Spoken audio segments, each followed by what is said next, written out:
ये अंकल, ये तुम्हारी इस महीने की तनख्वाह।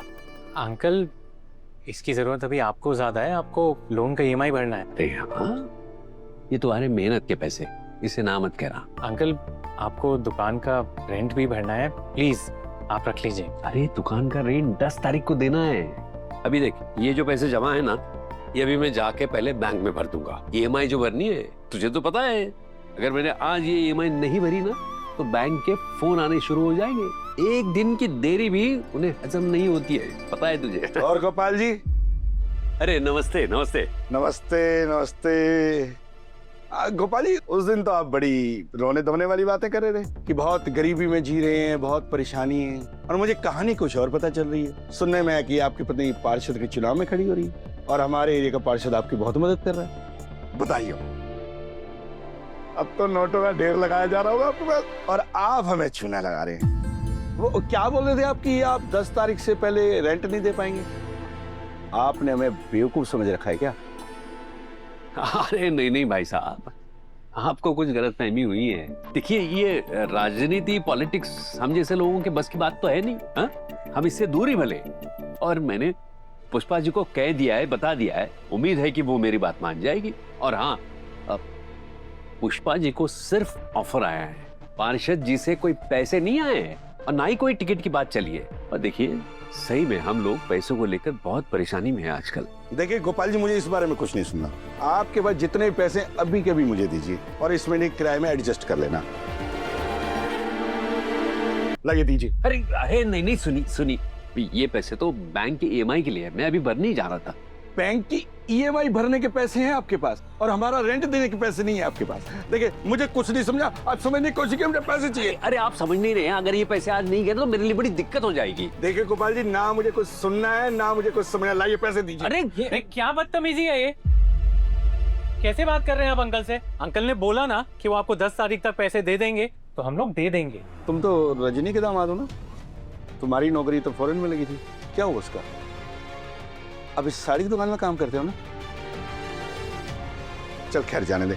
लाइए सेठ जी, पैसे दीजिए, पैसे दीजिए। गोपाल जी देखिए, आपको धंधा करना है तो पैसे दीजिए, वरना मैं अभी के अभी दुकान खाली करने का ऑर्डर दे दूंगा। लाइए दीजिए। अरे सुनिए, आप ऐसे जबरदस्ती नहीं कर सकते। ओए, कर तो मैं बहुत कुछ सकता हूँ, देखना चाहता है। नील, माफ कर दीजिए, ये लीजिए। अच्छा गोपाल जी, नमस्कार। आपको इस तरह उनकी बात नहीं माननी चाहिए थी अंकल, ऐसे कैसे जबरदस्ती कर सकते हैं? और होगी उनकी दुकान, हमारी भी तो सेल्फ रिस्पेक्ट है। और ये कोई तरीका है किराया मांगने का? किराया लेना आए थे या वसूली कर रहे थे? उनसे लड़के क्या फायदा, हमें तो हमारी दुकान शांति से चलानी है ना, और ये तो हमारी रोजी रोटी है। और यही बात मैं पुष्पा जी को समझाने की कोशिश कर रहा था कि आप इस सबसे दूर रहिए। उल्टा वो तो अपना ढिंढोरा पीटे ही जा रही है। ऐसे तो लोगों को लगेगा ही ना कि हमारे पास बहुत सारा पैसा है। पता नहीं मैं अब ये बैंक की ईएमआई कैसे भर पाऊंगा। पुलिस वाले आए तेरा बयान देने? अच्छा, ठीक है, तू उनसे बात कर ले। और सुन, तू घबराना मत, ठीक है ना? हाँ। पुष्पा जी, आपको पता है दुकान में क्या हुआ? क्या हुआ? दुकान मालिक आए थे आज। बैंक के लोन की किस्त के लिए जो पैसे मैंने रखे थे, वो सारे पैसे जबरदस्ती ले गए। क्या जबरदस्ती ले गया? ऐसे कैसे ले गया वो? अरे जब दुकान का किराया 10 तारीख को देने का तय हुआ है तो आज कैसे आ गए? अरे ये कोई बात हुई? अभी जाके बताती हूँ। अरे पुष्पा जी रुक जाइए, अभी और तमाशा मत खड़ा कीजिए बस। तमाशा मैं खड़ा कर रही हूँ? उस दुकान मालिक ने जो तमाशा खड़ा किया है ना, उसका जवाब देने जा रही हूँ मैं। और आपने ऐसे कैसे लेने दिया उसे पैसे? उसे शायद पता नहीं है कि मैं इस इलाके की पार्षद बनने वाली। यही तो दिक्कत है पुष्पा जी। आज जो दुकान में हुआ है ना, वो सब आपकी वजह से हुआ है। मेरी वजह से? हाँ। कैसे? आप जो लोगों को बोल रहे हैं कि आप राजनीति में जा रही है, पार्षद जी रोज आके आपसे मिल रहे हैं, लोगों को ऐसे लग रहा है कि हमारे पास बहुत सारे पैसे आ गए, और इसीलिए दुकान मालिक को ऐसे लग रहा है कि मैंने उनसे झूठ बोला है कि हमारी पैसे की तंगी चल रही है। अब किसी को क्या लग रहा है उसके वजह से मैं अपना काम रोक दूं क्या? और घटिया आदमी तो वो है जब 10 तारीख को किराया देने की बात तय हुई है तो आज कैसे आकर के आपके सर पर वो बैठ सकता है? और क्यों ले जाने दिया आपने उसे पैसे किराए के? उससे तो आपने कुछ नहीं कहा, उल्टा मुझे ही सुना रहे हैं। अरे पुष्पा जी, उसने जो किया वो गलत है, लेकिन आप जो कर रही है ना वो भी गलत है। देखिए आपकी वजह से क्या हुआ, अब मैं कहां से पैसे लाऊंगा इंस्टॉलमेंट के? देखिए शर्मा जी, एक बार मुझे पार्षद बन जाने दीजिए, फिर देखिएगा कैसे हमारे हालात बदल जाते हैं। यही दुकान मालिक है ना, आकर के आपसे माफी मांगेगा। और आप है ना ये छोटे मोटे किस्त किराए की फिक्र मत कीजिए। जब बड़े सपने पूरे करने होते हैं ना तो लड़ाई भी बड़ी लड़नी होती है। अरे पुष्पा जी बस भी कीजिए, मुझे नहीं देखने बड़े सपने, मुझे हकीकत में रहना है। और हकीकत ये है कि आज हमारे पास इंस्टॉलमेंट किस्त भरने के भी पैसे नहीं है। लीजिए, बैंक वालों के फोन आने शुरू हो गए। अरे तो आप क्यों घबरा रहे? लाइए मुझसे बात कराइए। अरे आप क्या बात कर रही हैं उनसे? अरे लाइए दीजिए। हेलो, हाँ मैं पुष्पा शर्मा बोल रही हूँ और गोपाल शर्मा जी की पत्नी और आर्यवर्धन जी की सास। बहुत जल्दी मैं इस इलाके की पार्षद भी बनने वाली हूँ।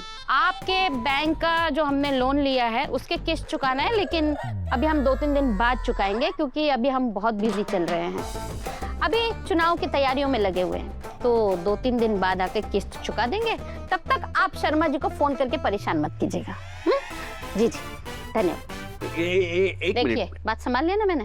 पुष्पा जी, बैंक वालों से झूठ बोलने की क्या जरूरत थी? 2-3 दिन बाद हम पैसे कहां से लाएंगे? कैसे इंस्टॉलमेंट भरेंगे? अभी तो बात टल गई है ना, बात की बाद में देखी जाएगी। और ऐसे ही बनते हैं नेता।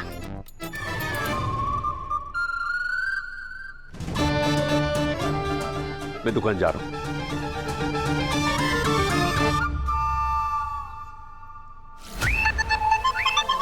दुकान वालों का तो मैं छूने नहीं।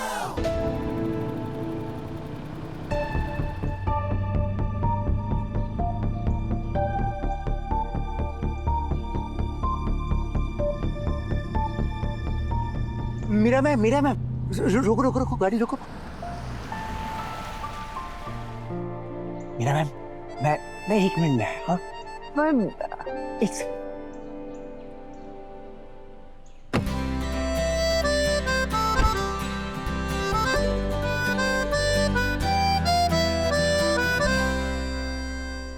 मैं ये ले लूं?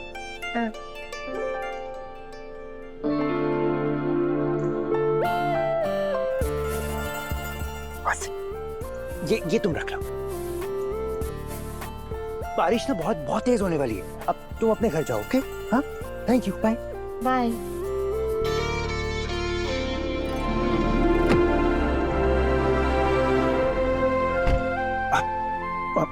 मीरा मैम ये आपके लिए।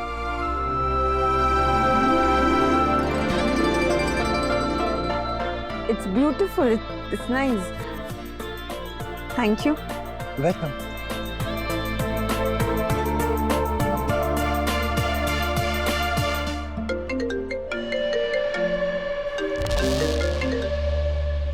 नमस्ते मीरा जी। मीरा जी मैं तो आप ही के काम में लगा हुआ हूँ, लेकिन आप भी थोड़ा हमारे फंड का ध्यान रखिएगा। पुष्पा जी पूरी तरह बोतल में उतर चुकी हैं। देखिए मैडम जी, राजनीति के कुछ उसूल होते हैं। जहाँ भोले भाले लोग होते हैं ना, उनको बड़े बड़े सपने दिखाना, बड़ी बड़ी बातें करके उन्हें फंसाना हम जैसे नेताओं को अच्छी तरह आता है। आप समझ रही हैं ना? और मीरा जी, कठपुतलियों को क्या लगता है कि वो अपनी मर्जी से नाच रही हैं? गलत। सच तो ये कि उनकी डोर हम जैसे लोगों के हाथ में होती है और वो हमारे इशारे पे नाचती हैं। आप समझ रही हैं ना? आपको आपके फंड्स मिल जाएंगे। आप अपना काम आराम से कीजिए। आप फिक्र मत कीजिए मीरा जी, आज मैं कुछ ऐसा करने जा रहा हूँ जिसके बाद पुष्पा जी पूरी तरह फंसने वाली है।